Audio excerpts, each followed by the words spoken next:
والفجر فجر کی قسم، وليال عشر اور 10 راتوں کی، والشفع والوتر اور جفت اور طاق کی، والليل إذا يسر اور رات کی جب جانے لگے.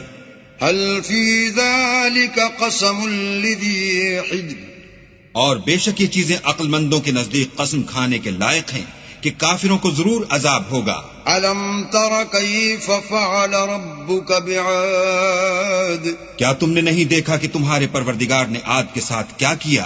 إرم ذات العماد جو ارم کہلاتے تھے، اتنے دراز قد، التي لم يخلق مثلها في البلاد کہ تمام ملک میں ایسے پیدا نہیں ہوئے تھے. وثمود الذين جابوا الصخر بالواد اور سمود کے ساتھ کیا کیا جو وادی قرا میں پتھر تراشتے اور گھر بناتے تھے. وفرعون ذي الأوتاد اور فرعون کے ساتھ کیا کیا جو خیمے اور میخیں رکھتا تھا. الذين طغوا في البلاد یہ لوگ ملکوں میں سرکش ہو رہے تھے.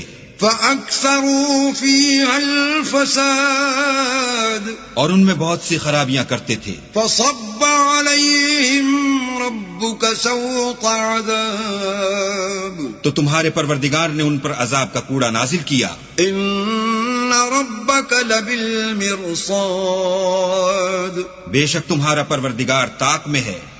فأما الإنسان إذا ما ابتلاه ربه فأكرمه ونعمه فيقول ربي أكرمن مگر انسان عجیب مخلوق ہے کہ جب اس کا پروردگار اس کو آزماتا ہے کہ اسے عزت دیتا اور نعمت بخشتا ہے تو کہتا ہے کہ آہا میرے پروردگار نے مجھے عزت بخشی. وأما إذا ما ابتلاه فقدر عليه رزقه فيقول ربي أهانن اور جب دوسری طرح آزماتا ہے کہ اس پر روزی تنگ کر دیتا ہے تو کہتا ہے کہ ہائے میرے پروردگار نے مجھے ذلیل کیا.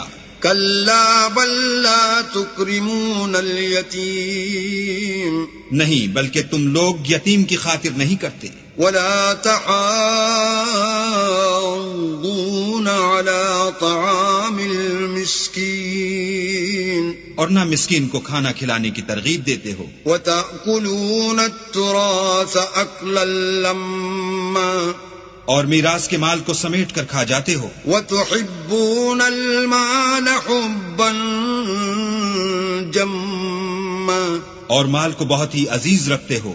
كلا إذا دكت الأرض دكا دكا تو جب زمین کی بلندی کوٹ کوٹ کر پست کر دی جائے گی. وجاء ربك والملك صفا صفا اور تمہارا پروردگار جلوہ فرما ہوگا اور فرشتے قطار باندھ باندھ کر موجود ہوں گے. وجيء يومئذ بجهنم يومئذ يتذكر الإنسان وأنى له الذكرى اور دوزخ اس دن حاضر کی جائے گی تو انسان اس دن متنبہ ہوگا مگر اب انتباہ سے اسے فائدہ کہاں مل سکے گا. يقول يا ليتني قدمت لحياتي کہے گا کاش میں نے اپنی زندگی جاویدانی کے لیے کچھ آگے بھیجا ہوتا. فيومئذ لا يعذب عذابه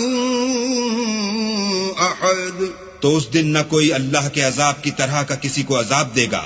ولا يوثق وثاقه أحد اور نہ کوئی ویسا جکڑنا جکڑے گا.